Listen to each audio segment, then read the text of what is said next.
কি গো গিন্নি, এটা কিসের ফর্দ? কোনো অনুষ্ঠান হবে নাকি? বিয়ে হবে গো। বিয়ে? কার বিয়ে?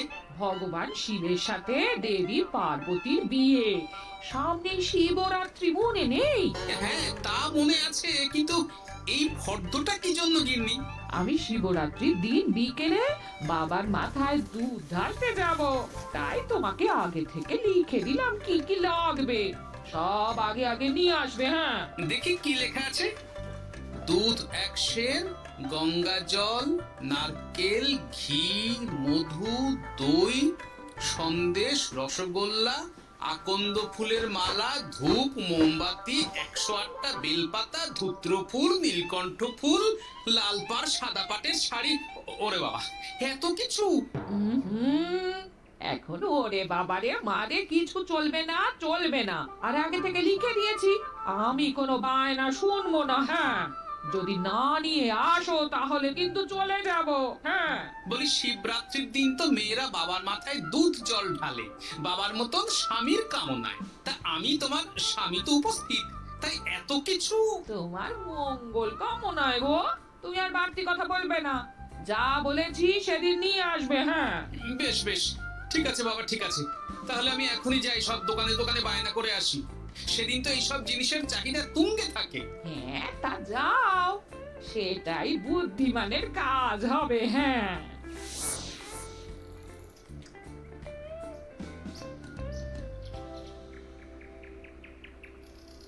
আরে এই তো পুটির বাবা, সকালে রাজসভায় গিয়েছিলে কিন্তু তেমন কোনো কথা হলো না। হ্যাঁ গোপাল দাদা, এখন কি যে করি।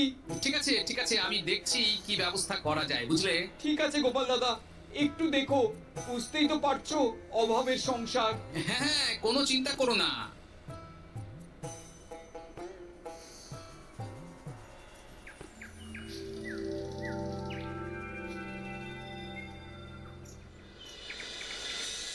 আচ্ছা, আজ তাহলে শিবরাত্রির আয়োজন নিয়ে আলোচনা হোক।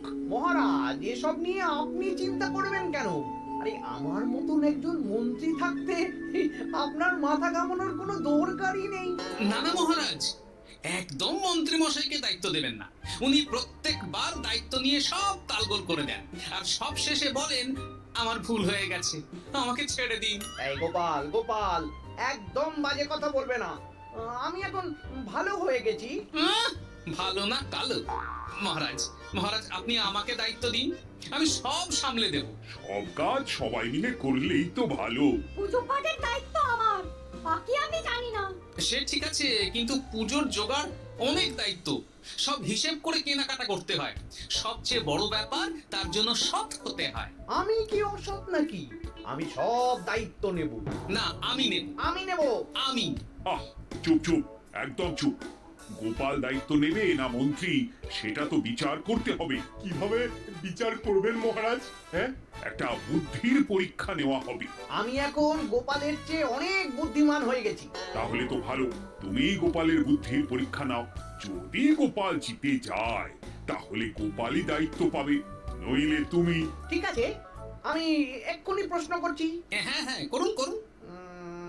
হ্যাঁ, এমন কি জিনিস যা তুমি যতই খাও পেট ভরবে না? বাবা, মন্ত্রী কি প্রশ্ন করলে! গোপাল, বল বল বল। এবার জমবে মজা। বেশ, তাহলে বলি। হ্যাঁ, বলো বলো। উত্তর হলো বাতাস, যতই খাও পেট ভরে না। গোপালের কি বুদ্ধি! ও মন্ত্রী মশাই, এই গোপাল তো প্রথম দানেই বাজিমাত করে দিল। হ্যাঁ, প্রথমটা তো সহজ ছিল। ঠিক আছে, এতই যদি বুদ্ধিমান হও তাহলে আরেকটা পরীক্ষা দাও। হ্যাঁ মন্ত্রী, বলো। এবার আপনারা একটু অপেক্ষা করুন, আমি আসছি।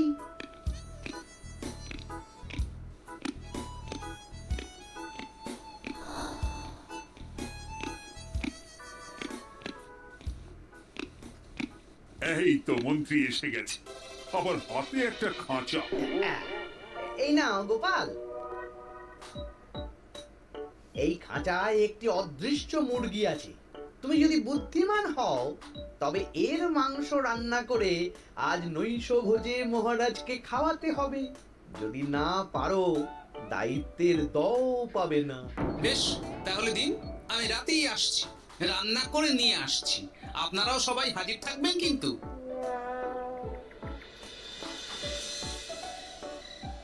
এই সেরেছে, গোপাল যে এখনো এলো না।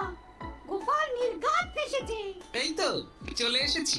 এ কি গোপাল, তুমি তো খালি হাতে। মাংসের ঝোল রেখেও এনেছি। ওই গোপাল, অদৃশ্য মুরগির ঝোল কোথায়? হ্যাঁ, কোথায় গোপাল? আহা, মহারাজ, অমন সুস্বাদু মুরগি আমি আগে কখনো খাইনি। আমি সেটা রান্না করে রাজপ্রাসাদের প্রধান ফটকের বাইরে রেখে এসেছি। মস্করা হচ্ছে? চলুন তো গিয়ে দেখি। হ্যাঁ, চলো তো।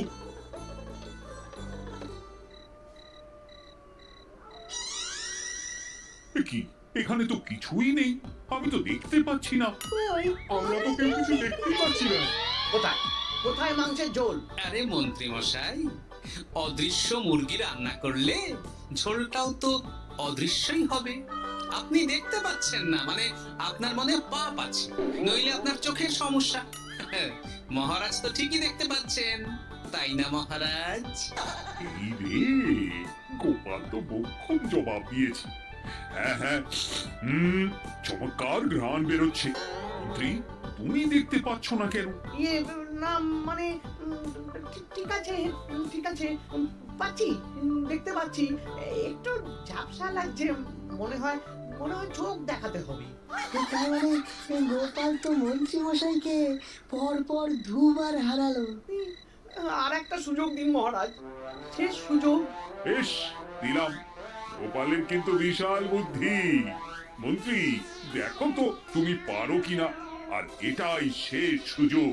মহারাজ, গোপাল যদি এতই বুদ্ধিমান হয়, তবে ও কি বলতে পারবে কাল ভোরে আমার মনে প্রথম কোন চিন্তাটা আসবে? এটা তো খুবই সহজ কথা। কাল ভোরে আপনার মনে প্রথম চিন্তা আসবে মহারাজ যেন দীর্ঘজীবী হন এবং রাজ্যের উন্নতি হোক। এই সেরেছে, এবার তো মহা খবরে পড়লাম। আমি যদি বলি না, এটা আমার চিন্তা ছিল না, তবে মহারাজের কাছে বরদান যাবে। আর যদি বলি হ্যাঁ, তবে গোপালের বুদ্ধির কাছে আমাকে হার মানতে হবে।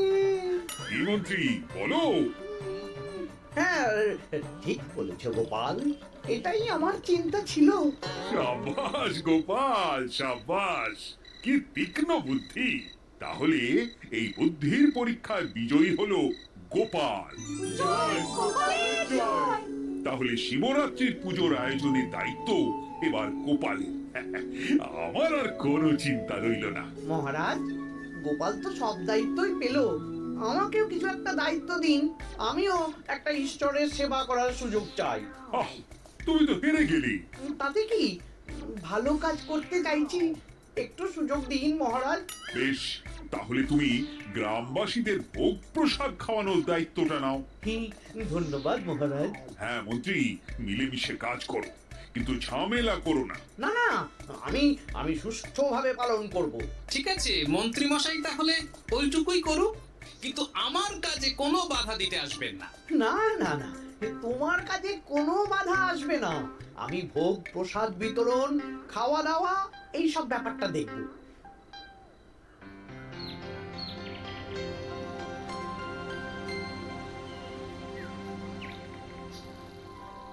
বলুন মন্ত্রী মশাই, সকাল সকাল ডেকে পাঠালেন।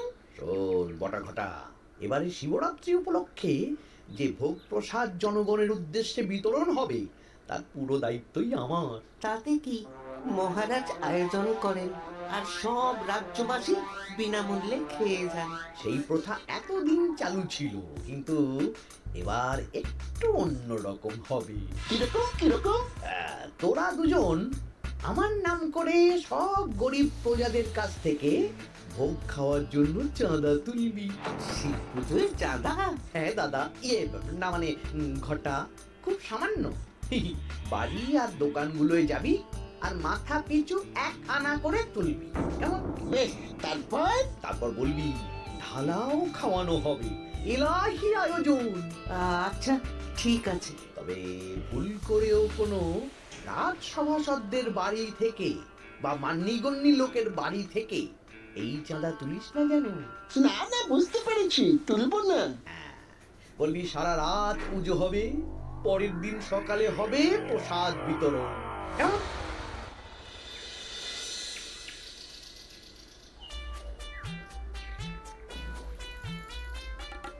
বলা, এবারে শিবরাত্রি উপলক্ষে যে পূজা হবে তার ভোগ প্রসাদ খাবে তো?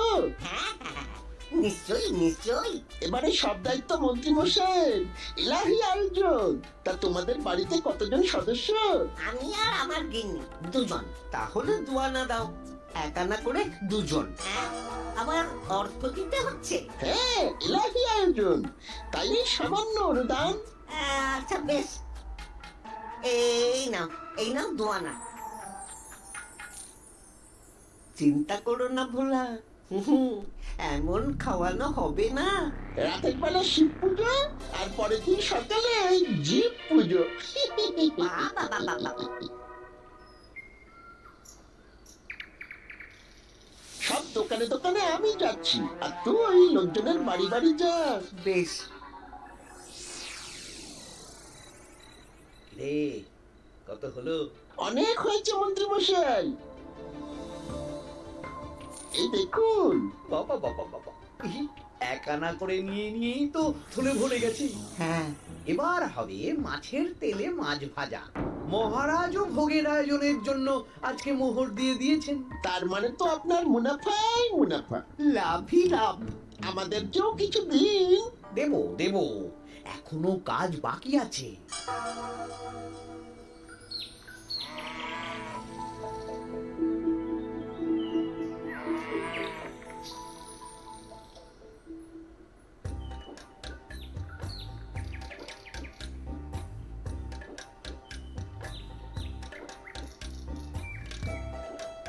আরে আরে গোপাল দাদা যে, এত কিছু কি নিয়ে যাচ্ছ? এই তো শিবরাত্রির পুজো উপলক্ষে দশকর্মার বাজার রাজবাড়ি নিয়ে যাচ্ছি। এবারে তো এলাহি ভোগের আয়োজন, রাতের বেলা শিব পুজো আর পরের দিন সকালে নাকি জীব পুজো। মন্ত্রী মশাই দায়িত্ব নিয়ে খাওয়াচ্ছেন। না না, খাওয়ার আয়োজন তো এমন কিছু নয়। আমি যতদূর জানি ওই খিচুড়ি, আলুর দম, ছেঁচড়া, পায়েস, চাটনি আর একটা করে মিষ্টি। আর যতদূর জানি এই ভোগ খাবার জন্য সব গ্রামবাসী থেকে মাথা পিছু এক আনা করে নিয়েছেন। হ্যাঁ, ভোগের প্রসাদ তো বিনামূল্যে। মন্ত্রীমশাই এক আনা করে মাথা পিছু নিয়েছেন? হ্যাঁ গো, এরকম তো কথা ছিল না। আচ্ছা আচ্ছা, আমি দেখছি কি করা যায়। দেখছি আমি দেখছি।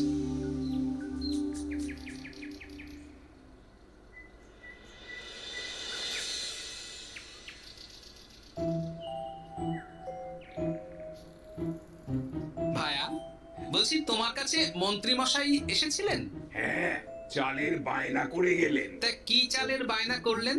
খুবই সাধারণ চাল, আমার দোকানে সবচেয়ে কম দামি চাল বলতে পারো। সেই চাল তো আমি পুজোর দিন পাঠিয়ে দেব বলেছি। আচ্ছা, কেনাকাটার রসিদপত্র? না না, সেসব হয়নি, শেষে দেব। শোনো, মহারাজের আদেশ, মন্ত্রী মশাই যে চাল বলেছেন তার থেকে 5 গুণ উৎকৃষ্ট মানের চাল দেওয়া যায়। যে চাল রাজা বাদশারাও খুব কম খান, সবচেয়ে দামি চাল। আচ্ছা, আর ডাল? ওটাও 1 নম্বর মানের সোনামুখ দেবে। বেশ। মন্ত্রী মশাই যা যা বায়না দিয়েছেন পরিমাণ এক থাকবে, শুধু জিনিসপত্রের মান বাড়বে। ঠিক আছে? আচ্ছা ঠিক আছে। আর একথা মন্ত্রী মশাইকে জানানোর দরকার নেই, শুধু মোহরটা ওনার কাছ থেকে আদায় করে নিন। যেদিন খাওয়ানো হবে সেদিন বিকেলে যাবে, মানে শিবরাত্রির পরের দিন বিকেল। বেশ।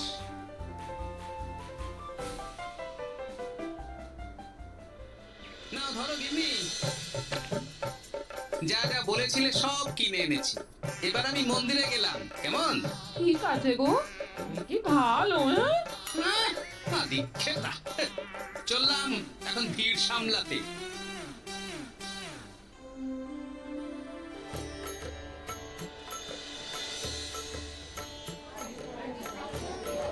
একটু সারিবদ্ধভাবে দাঁড়ান, আপনারও সুযোগ আসবে। বাবা কাউকে ফিরিয়ে দেবে না। দেখো মন্ত্রী, দেখো গোপাল কি সুন্দর ভিড় সামলাচ্ছে। ওকে তো এই জন্যই দায়িত্ব দেওয়া। হ্যাঁ, তাই তো দেখছি।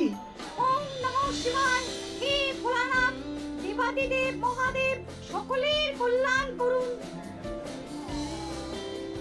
জয় দেবাদিদেব মহাদেবের জয়।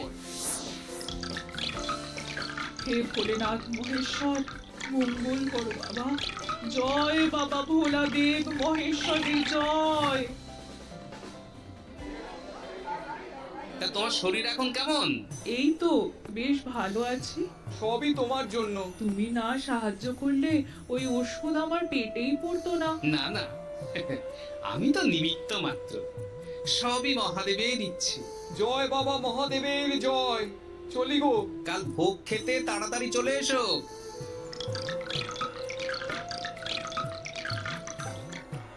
জয় দেবাদিদেব মহাদেবের জয়।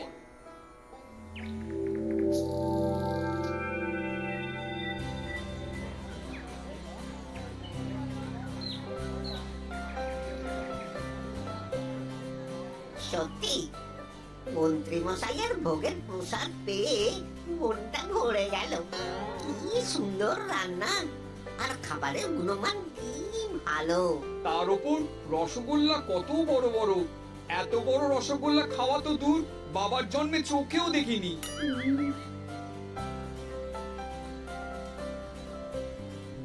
এই সেরেছে।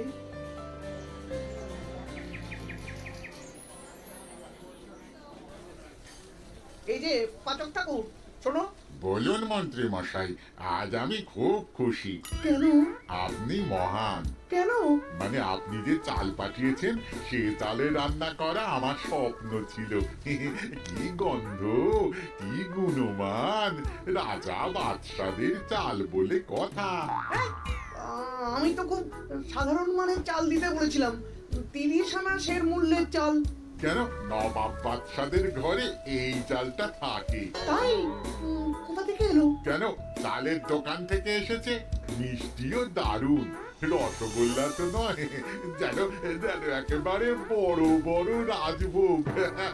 কি আকার, কি গুণমান, কি স্বাদ। আহা, দেখুন দেখুন দেখুন। বাবা, ওলা এত বড় রসগোল্লা দিয়েছে। ঠিক আছে, যা হচ্ছে হতে দে। আমি তো চিন্তায় পড়ে গেছি।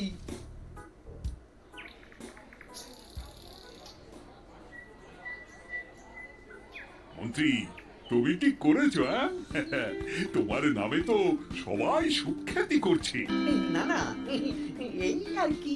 আমি যা অর্থ দিয়েছি এই আয়োজনের জন্য তো তার চেয়ে 5 গুণ বেশি মোহর লাগবে, কিন্তু তুমি কি করে করলে?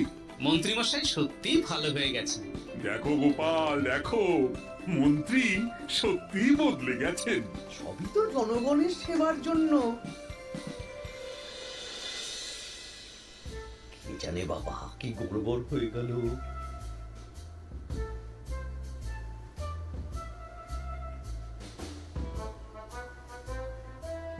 মন্ত্রী মশাই,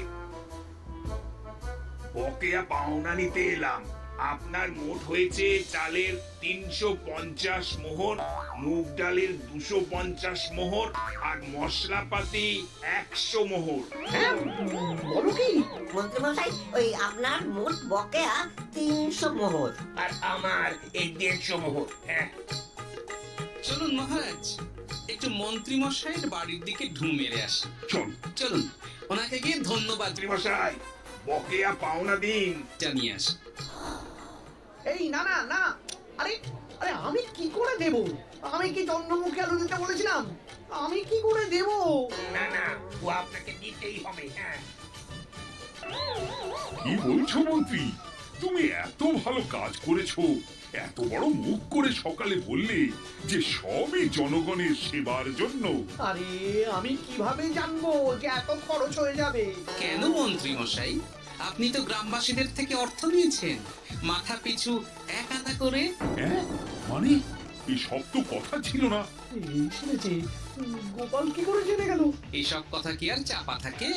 আর সেই জন্যই তো আপনি ভালো মানের খাবার খাইয়েছেন।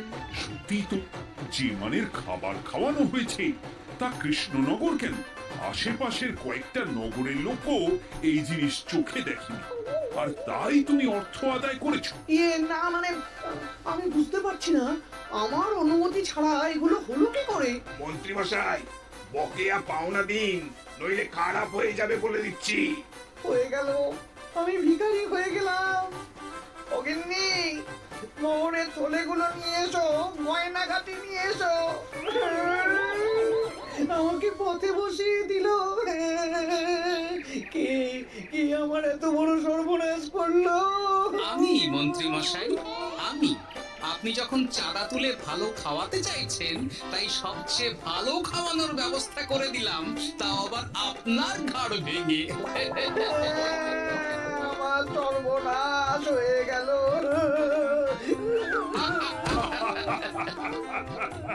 জয় মহাদেবের